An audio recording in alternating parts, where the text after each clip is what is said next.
Halo semuanya, selamat datang di Ruang Sinema. Bagaimana kabar kalian semua? Semoga selalu sehat dan baik-baik saja. Pada hari ini kita akan kembali melanjutkan series Donghua The Great Ruler episode terbaru pada season keduanya. Kita sarankan untuk nonton season pertamanya dulu. Kalian bisa cek di link season pertama. Kalian bisa cek di link playlist.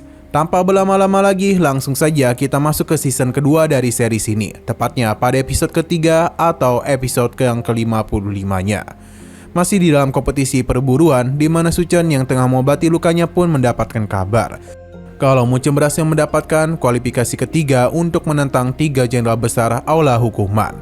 Mereka tidak menduga dalam waktu yang begitu singkat Muchen bisa berkembang sepesat itu. Kemungkinan mereka memiliki harapan untuk mencapai puncak pencerahan spiritual. Jika Muchen dan yang lainnya bisa mengalahkan 3 jenderal besar, maka mereka semua juga akan mendapatkan keuntungan. Kabar ini tentu saja membuat semua orang menjadi senang. Terlebih lagi, Muchen itu berhasil mengalahkan sosok raja spiritual. Kembali kepada Muchen, di mana kedua seniornya memberikan selamat, karena dia itu telah berhasil mendapatkan kualifikasi. Namun, Li Xuantong mengajak Muchen untuk membicarakan sesuatu yang penting bersama mereka. Di mana akhirnya dari perang berburu, menang atau kalahnya mereka tergantung pada momen ini. Orang yang mereka tantang adalah jenius dari Akademi Beijing. Gu Tianyan berada di level Tongtian fase awal. Ia dikenal sebagai maniak dan menggunakan seni spiritual Tianyan. Sedangkan Zhao Qingsen memiliki teknik ajaib dari dunia dakian. Tidak ada yang bisa menang darinya di level yang sama. Sedangkan Ling Zhen merupakan sosok yang paling kuat. Dia juga pernah menduduki nomor 1 di daftar langit. Ranahnya sendiri berada di level Tongtian fase menengah. Mereka berdua akan mencoba untuk tidak kalah, sedangkan sisanya harus Muchen selesaikan. Mereka harus saling bekerjasama karena peringkat Akademi Beijing di kompetisi spiritual tidaklah begitu aman. Jika para murid gagal dalam mendapatkan puncak pencerahan spiritual, maka mereka sudah kalah di garis awal dalam kompetisi Akademi Spiritual. Muchen paham dan meminta kedua seniornya untuk percaya kepadanya. Chen Sanzhen meminta Muchen untuk tenang dan jika dia mau menyerah, dia pun tidak menjadi masalah. Muchen paham, tapi ia memberitahu kalau Ji Xuan terlibat dalam pengkhianatan yang Yi Hao lakukan. Muchen berjanji dalam kompetisi Akademi Spiritual nanti dia akan menyelesaikan semua masalahnya dengan Ji Xuan. Demi kepentingan umumnya ataupun pribadi, dia akan berusaha sekuat tenaga. Mereka mencoba untuk percaya kepada Muchen karena dia telah mengalahkan Heyao dan juga Raja Spiritual. Chen Sanzhen juga berharap banyak darinya. Sebagai senior yang baik, mereka meminta Muchen untuk mengingat satu perkataannya, di mana saat ini Muchen mulai berlatih teknik petir miliknya. Sesaat kemudian, Muchen pun telah selesai latihan, terlebih lagi Loli datang untuk mengajaknya mengelilingi tempat ini. 被称为北苍学院的战斗界的旗鼓，第一，字我都要全力以赴，说的每一句话。 Bagi mereka yang tidak mendapatkan kualifikasi untuk menantang, kristal spiritual yang didapatkan bisa digunakan untuk puncak pencerahan dan juga bisa ditukar dengan sesuatu yang disukai oleh murid lain. Loli merasa dia ini telah mengganggu Muchen karena dia tahu betul kalau pertarungan ini sangatlah penting baginya. Karena dia harus mengambil kembali puncak yang hilang di Linglu. dari Linglu dan juga harus memikul harapan seluruh Akademi Beijing. Sesaat kemudian para murid Akademi pun datang untuk berterima kasih dan juga memberikan semangat kepadanya. Muchen paham dan berjanji kalau dalam pertarungan nanti dia akan menang. Muchen sadar kalau bebannya memang banyak, tapi jika demi Loli dia pasti akan menang. Seketika saja Loli merasakan sesuatu di depannya, di mana itu tentu membuat Muchen kebingungan. Alhasil mereka pun pergi ke sebuah toko. Murid ini mengenali Muchen dan dia meyakinkan barang yang dia jual dapat mengalahkan 3 jenderal besar. Di sini Loli memilih sebuah batu. Murid itu memberitahu kalau ini kakeknya temukan di runtuhan Luo. Karena mereka adalah sepasang kekasih, maka akan dia jual sebanyak 2 juta. Namun karena Muchen hendak pergi, jadi murid itu pun terus menurunkan penawarannya sampai ke angka 200.000. Itu pun masih dapat protes dari banyak murid lainnya.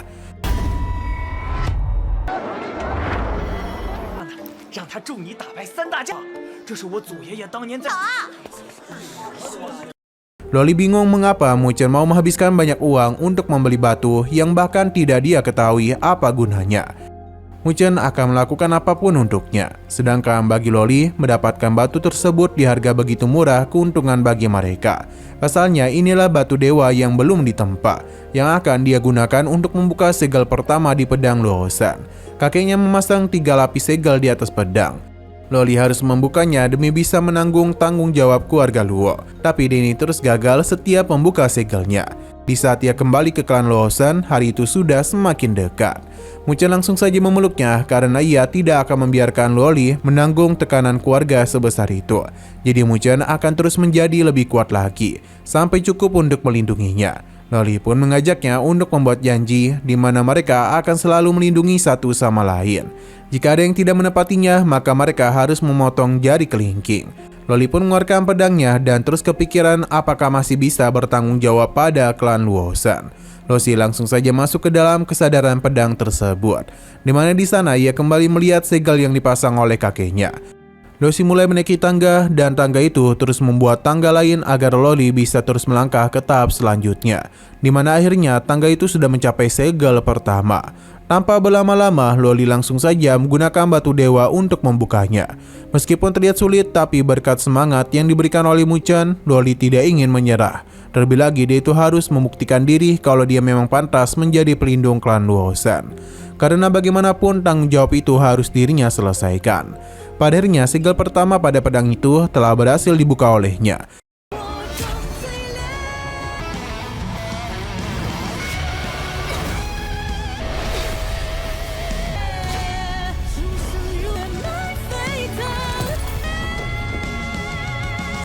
Kini Loli hanya perlu menghadapi segel kedua dari pedangnya saja.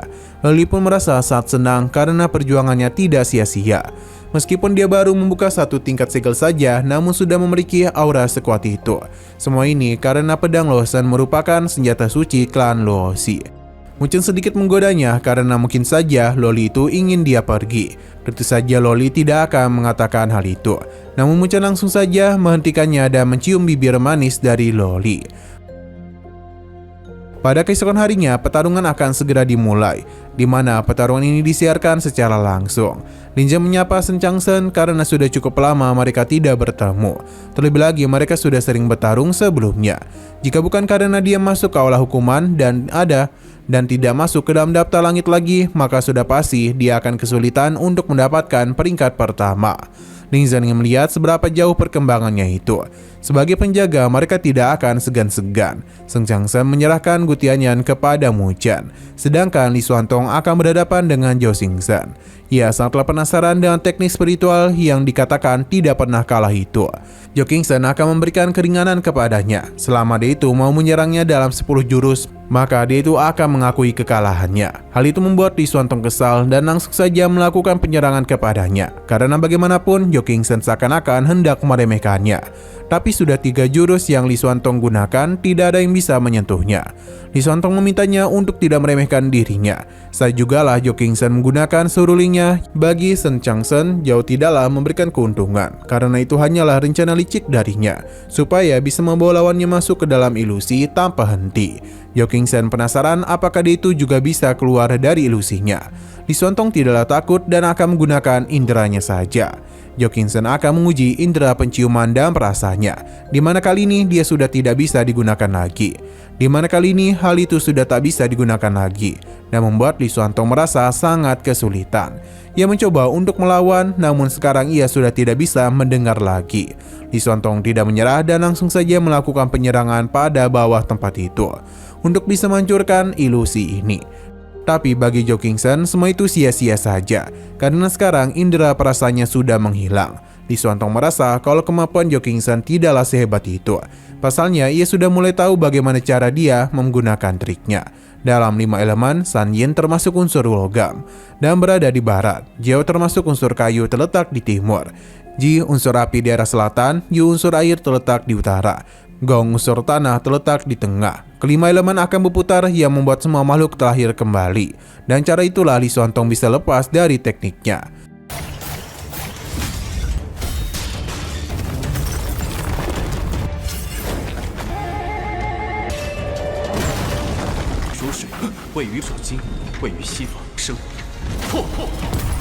Zhao Xingchen mengakui kekalahannya dan para murid tentu saja senang dengan kemenangannya itu. Sekarang adalah giliran dari Shen Changsheng. Ling Ji sudah menantikan pertarungan di antara mereka. Sang penasaran apakah pedang itu masih tajam seperti dulu.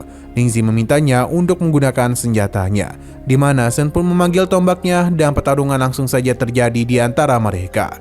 Pada awalnya mereka berdua saling berimbang satu sama lain, hingga Ling Ji itu berhasil mementalkan Shen, tapi dia yakin itu masihlah belum berakhir. Shen bahkan langsung saja melakukan serang balik kepadanya. Dengan tombak yang Shen miliki, dia dengan mudah menahan setiap serangan yang dilancarkan olehnya. Bahkan di saat tidak menggunakan tombak pun, teknik pukulan yang dia miliki sangatlah kuat. Ling pun mengakui kalau teknik pukulannya telah meningkat. Hal itu pun membuat dirinya kerepotan. Ling Ji sadar bertarung jarak dekat dengannya akan menjadi masalah saja. Maka karena itulah Ling Ji mencoba untuk mencari celah dari pergerakannya.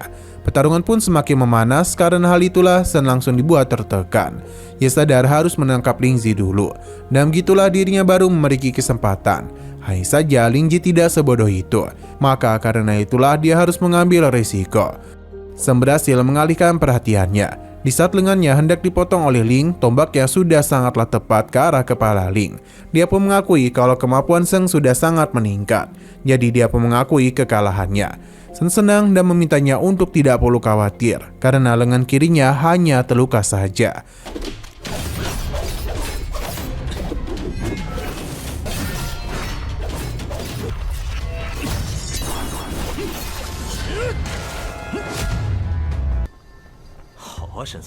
Ling mengakui kalau sekarang Shen merupakan nomor pertama di Baijiang. Kemenangan ini tentu saja membuat semua murid menjadi sangat bersemangat. Kini hanya tinggal satu pertandingan lagi untuk mencapai puncak pencerahan, di mana itu adalah giliran dari Mu Chen yang akan bertarung dengan Gu. Mu Chen meminta mereka untuk menyerahkan semua ini kepadanya. Gu Tianye tahu betul Mu Chen adalah murid baru. Dia juga yakin kalau Mu Chen sangat berani, namun dia itu yang melihat dulu akan seberapa hebat kemampuannya. Pergerakan cepat langsung saja Gu lakukan, yang mana ini cukup sulit untuk ditahan oleh Mu Chen. Ia tidak hanya memiliki pergerakan cepat saja, namun juga memiliki kekuatan penyerangan yang begitu dahsyat. Alhasil dalam pertarungan itu terlihat kalau Mu Chen hanya terus mencoba menghindari. terus mencoba untuk menghindari beberapa serangannya, dan juga sempat beradu serangan juga dengannya. Tapi Mu Chen ingat mengenai perkataan dari Chen Xiangshan untuk bisa menghindari pertarungan langsung dengan Gu. Mu Chen tidak akan memaksakan dirinya, tapi Gu tidak akan membiarkan hal itu terjadi. Teknik yang dia lancarkan membuat dua senior Mu Chen terkejut. Ini wajar karena Gu tidak suka dengan gaya pertarungan Mu Chen. Ia pun ingin melihat bagaimana cara Mu Chen menghindari serangan yang kembali ia lakukan. Selama menghindari serangan itu, Mu Chen telah melepaskan sebuah rune. Jadi dia itu dapat melakukan serangan diam-diam kepada Gu.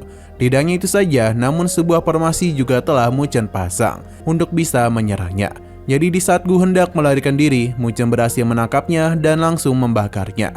Tentu semua itu tidaklah berefek apapun kepadanya.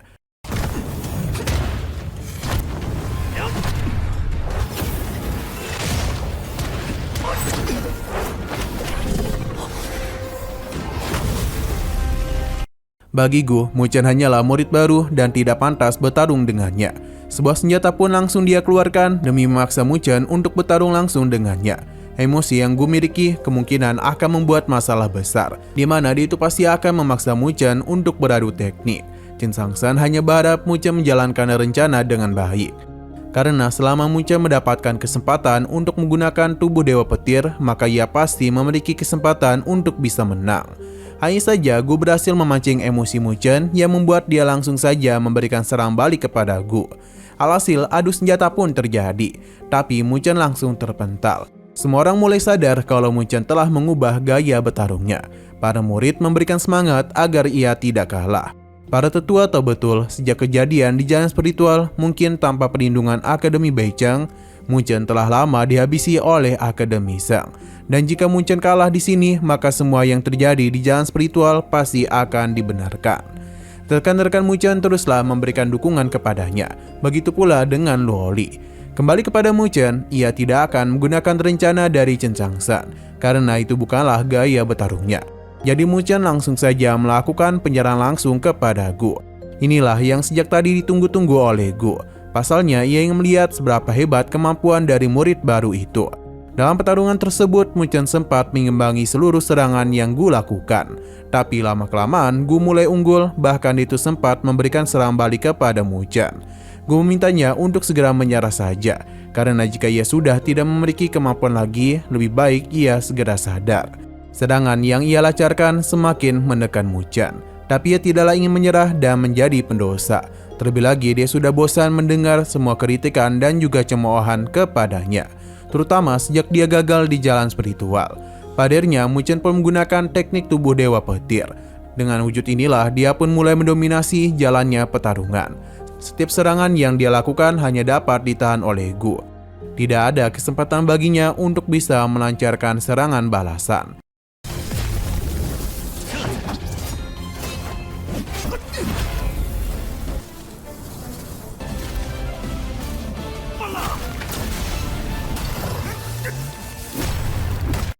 Tindakan Mu Chen membuat Li Xuantong bingung, karena jika tanpa teknik itu, maka dia akan kesulitan dalam menghadapi teknik terakhir dari Gu. Gu dan juga Mu Chen masihlah terus-menerus melakukan duel senjata, di mana kali ini dirinya bisa dengan mudah mengimbangi semua teknik yang Gu lakukan kepadanya. Bahkan duel yang terjadi di antara mereka itu telah menciptakan ledakan besar pada arena.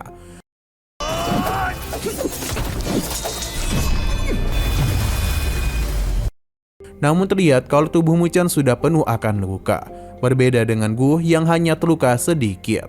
Gu sudah tahu kalau mereka ingin memaksanya untuk menggunakan teknik andalan. Tubuh Dewa Petir Mu Chen memang sangatlah hebat. Jika dia menggunakan teknik andalannya, mungkin mereka masihlah memiliki sedikit peluang untuk menang. Tapi teknik Dewa Petir Mu Chen sudahlah berakhir. Gu mengakui kalau Mu Chen memang pantas menjadi lawannya. Karena itulah dia akan memperlihatkan teknik andalannya untuk bisa mengalahkan Mu Chen. Seketika saja langit berubah menjadi api. Li Xuantong merasa kalau Mu Chen sudah kehilangan peluang untuk bisa menang, karena ia tidak akan bisa menahan serangan tersebut. Sedangkan bagi Cheng Changsen masihlah percaya kepada Mu Chen, karena dia itu pasti memiliki sesuatu yang menakjubkan. Gu meminta Mu Chen untuk tidak menyalahkan dirinya karena sekarang dia akan menggunakan kekuatan penuh dalam menyerangnya. Para tetua sangatlah terkejut karena Gu sangat serius dalam pertarungan ini. Karena ini adalah janji seorang pria, jadi para tetua ingin melihat apakah Mu Chen masih dapat bertahan atau tidak. Sesaat kemudian Gu Tianye sudah mempersiapkan tekniknya. Sedangkan Mu Chen juga mulai menyiapkan teknik formasi demi bisa melindungi orang-orang yang dia cintai. Pada akhirnya teknik Gu sudahlah selesai. Sedangkan Mu Chen berjanji apapun yang terjadi dia harus mendapatkan puncak pencerahan spiritual. Ini semua demi Loli dan juga semua murid. Kitab bintang 4 dewa pun telah Mu Chen gunakan demi bisa menahan serangan dari Gu. Pada akhirnya serangan Gu langsung saja memakan pertahanan Mu Chen. Tidak ada yang tahu apa yang terjadi kepadanya, sebab serangan super besar pun telah melahap Mu Chen. Sampai pada akhirnya kondisinya tidaklah terlihat.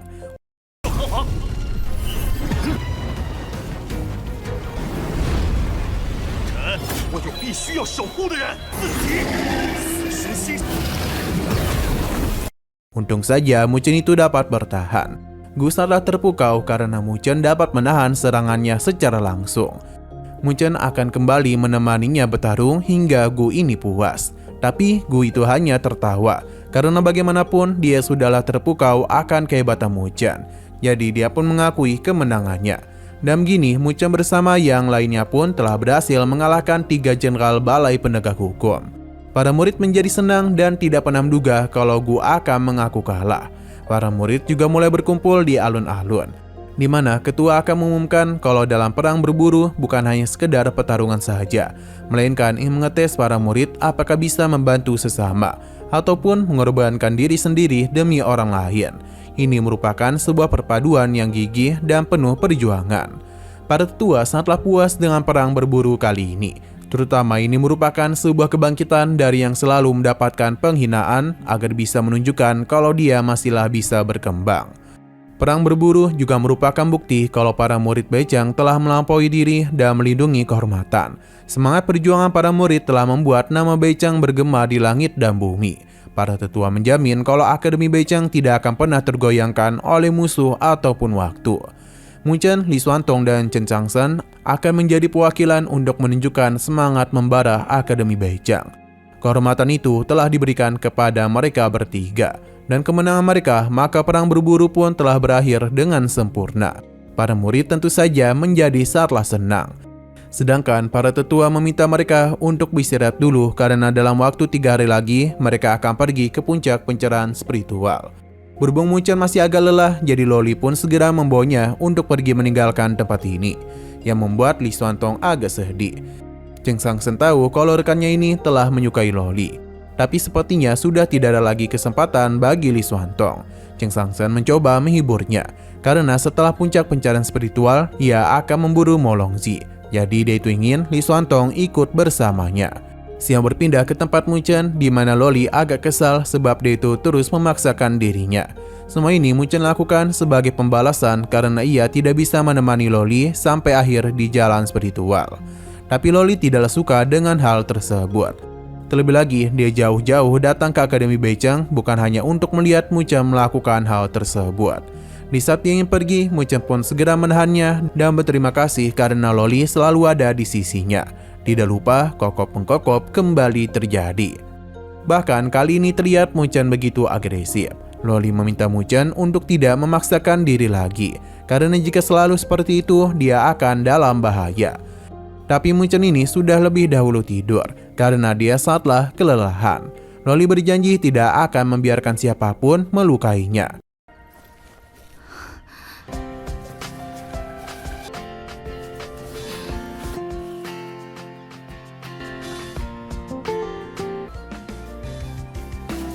Berpindah ke sisi luar, di mana terlihat kalau Li Xuantong tengah menunggu Loli.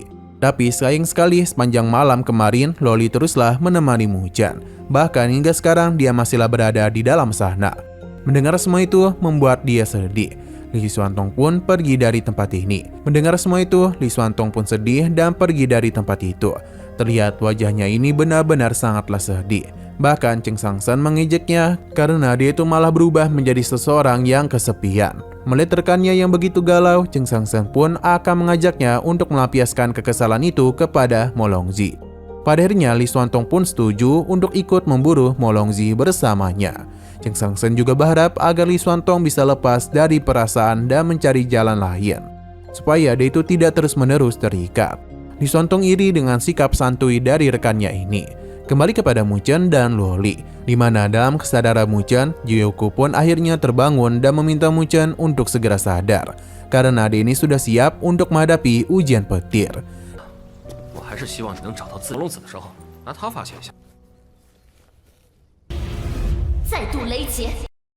Tapi sayang sekali lagi suruh-suruhnya, episodenya ini harus bersambung dulu. Nah, sebelum kita akhiri, seperti biasa kita akan melihat preview bagian selanjutnya. Jiuku memberitahu Muchan kalau apapun yang terjadi, kali ini dia akan melewati ujian petir Dewa Hitam. Tapi ujian petir kali ini merupakan perkara yang tidak mudah dan jauh lebih mengerikan dari kejadian di Rawa Hitam.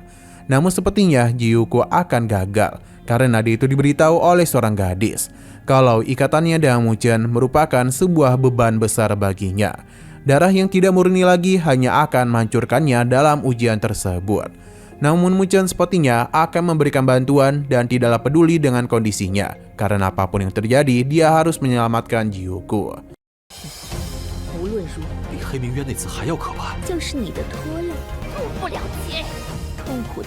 Oke, sekian dulu pada video kali ini. Untuk video selanjutnya akan segera hadir.